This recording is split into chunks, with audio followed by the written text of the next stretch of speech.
informal. And what we're going to talk about a little bit tonight, some of it is not the most uplifting. So let's start off with, look at this group. And this group, this is happening all over this country. There are people enraged at the irresponsibility and the hubris that we see in DC. It's about time it's happening. This is not an unusual group, thank God, that people care this much. So when we talk about all these problems that we've got, we still have the power because we are still we the people. And we've faced bigger challenges in this in the past. One of my favorite little lines from Napolitano is, and I use it liberally, he says, "Not every generation is blessed with the opportunity to defend liberty in her greatest hour of need." We are such a generation. We have that great honor to fight and to earn the privileges that we have as Americans. So first off, why the hell am I here talking to you guys? Why is it that people who are in the investment world, we seem to get on TV a lot? Well, because when you're dealing with investments, investments exist within an economy. If you want to know how to do an investment, you have to know what the hell's going on in the economy. When you have a bull market, when you have things going pretty well, you don't really care that much about monetary policy. You don't care about regulation because all those things are pretty stable. You'll note that there's not a whole lot of regulation conversations going on 2003, 2004, 2005, 2006, 2007. Then it started talking about 2008, 2009, 2010. Regulation became the hot topic. And what are they talking about? What happened back then? Regulation's always looking in the rearview mirror. So when times are good, there's very little regulation. When times get kind of dicey, the regulators start hopping in and they're always solving yesterday's problems. But when you're looking at investments, you need to keep an eye on that, see what kind of trends are going on. You're very familiar with Peter Schiff. He Austrian economist. I think one of the fascinating things is to see all over the news, particularly in 2008 and 2009, there was all this talk about how economics had failed us. Economics didn't see it all coming. I beg to differ. There was a whole group of us, these Austrian economists who get no press whatsoever, that saw it coming because we all start off with a base foundation that the markets are like a forest. It's an ecosystem. It's very complex. It's very interrelated. The Keynesians come along, and the Keynesians are kind of Smokey the Bear. They come in and they say, I know better than nature. I'm going to control this. I can do better than nature can do on its own. And you know what? I don't like forest fires. So only you can prevent forest fires. Well, we saw how well that worked out, didn't we? And we stop all these forest fires. That was a big thing, 70s and 80s, and now we're reaping what we sow, and when we do have a forest fire, it's this massive conflagration that takes over thousands and thousands of acres and destroys everything in its path. Kind of sounds familiar about what's going on in the economy.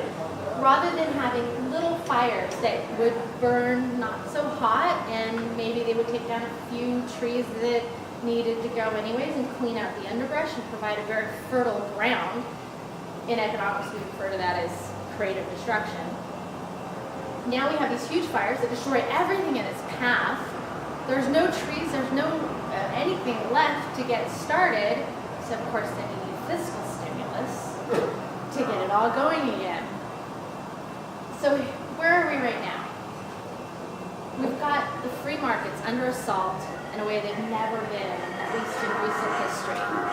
And with them, we've got liberty also under assault. Although it's not being directly addressed, it never is. It's being addressed as protecting us. So thank God, I got into a really fun fight with Karl Rove on that one. He's one of my personal favorites. I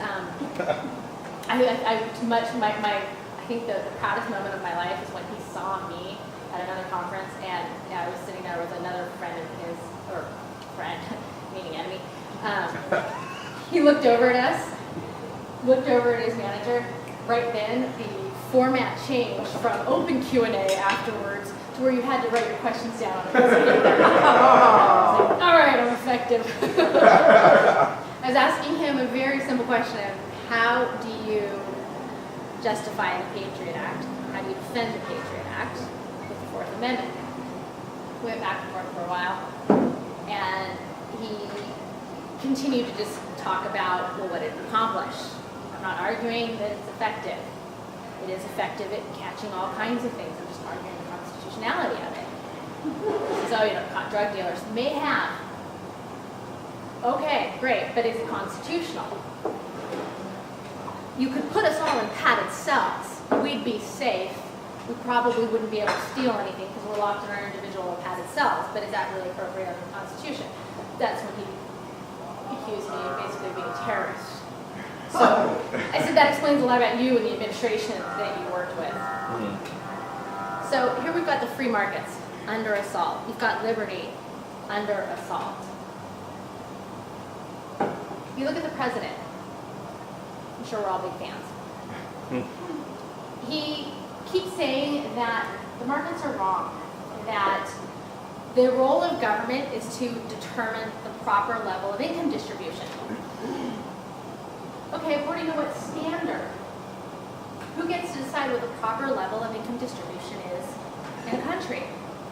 And part of the problem of why we do have, he is correct in saying we have a widening spread of income, that things, and that isn't good. We really don't want to see what we've got going on right now. It is not proper to have more and more of the rich and more of the poor. It's not a good thing for society. However, the way to solve that is government control, because government control is what is starting it in the first place. We have put all these regulations in place. And yet, in businesses, oddly enough, established businesses tend to be really in favor of regulation. Geez, I wonder why. Great way to put a barrier to entry. And people say, oh, well, if regulation's so bad, then how is it that all of these really big businesses they're going in front of Congress and saying, we need this regulation? Duh. If you are a CEO of a Fortune 500 company, hell yeah, it is your duty to your shareholders. I'm going to give you a hall pass on that you're violating your stewardship under a republic. Okay, we'll put that to the side. But it is your obligation, just exclusively as a CEO, to do what's in the best interest of your shareholders. So hell yeah, get in front of Congress. Put all these regulations, all these tax codes in place that prevent new businesses from starting and threatening you. And are we surprised that there's widening income distribution? All of that agree. How hard is it to start a business in California? It's near impossible. You've got Carl's Jr. just recently said they're no longer going to open business. They're not going to open any more Carl's Jr. restaurants in California because it's too expensive and it takes too long. And we've got widening income distributions. I can't imagine why. You look over at Congress and our recent spectacular display to the rest of the world on how well our form of government works with the debt ceiling debate. We're all so proud. But I do sympathize with many in Congress. They've truly put themselves into an impossible situation. What do you do if you really deeply believe, this goes back to our conversation on the Department of Education and the state of education in our country, if you truly believe from the bottom of your heart that the proper role of government is to solve all of our financial and all of our societal woes with government spending. If you actually believe that is the right thing to do, then you can't cut the budget. And that's what we've got. They morally cannot do it because they have a fundamentally flawed view of economics and of the proper role of government. That's Keynesian. What do you do? It is. It's a Keynesian belief. What do you do with that? We have a very small group in Washington that is completely against this, but they're relatively impotent against a group that believes it is morally correct to use taxpayer dollars to solve all of our financial and social woes. You look over the Department of Defense, one of the bastions of the good old Republican Party. The U.S. spends more than 50% of all defense spending in the entire world. What? We don't represent anywhere near that in terms of GDP. We look over at NATO, and let's remember that the founding fathers were very against such alliances because they feared that any such alliance would drag the U.S. into all kinds of altercations that it could otherwise avoid by virtue of our very fortunate geography. In NATO, we account for 74% of the budget, and yet all the other 26 members of NATO represent far more. Their GDP collectively is far more than ours, yet we're paying 74%. When you look at all the various altercations we've gotten into, I look at our military, and my God, we involve ourselves in small and medium-term skirmishes, much like the way a Kardashian tweets, frequently and without much thought. We go into Libya.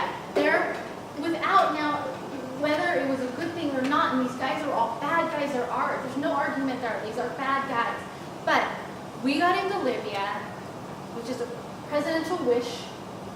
There was no congressional declaration, and no clear definition for why we were there, no support of the American people, and no clear statement on why it was in our national interest. That leaves us open to a lot of criticism from the rest of the world, which doesn't help with the PR problems we've currently got, because it makes it discretionary. What are we doing? Why are we doing it? Funny thing, they got oil. And I'm not one of these people who's, it's all about oil. You're not really helping us out here when we get into these skirmishes without a clear definition, a clear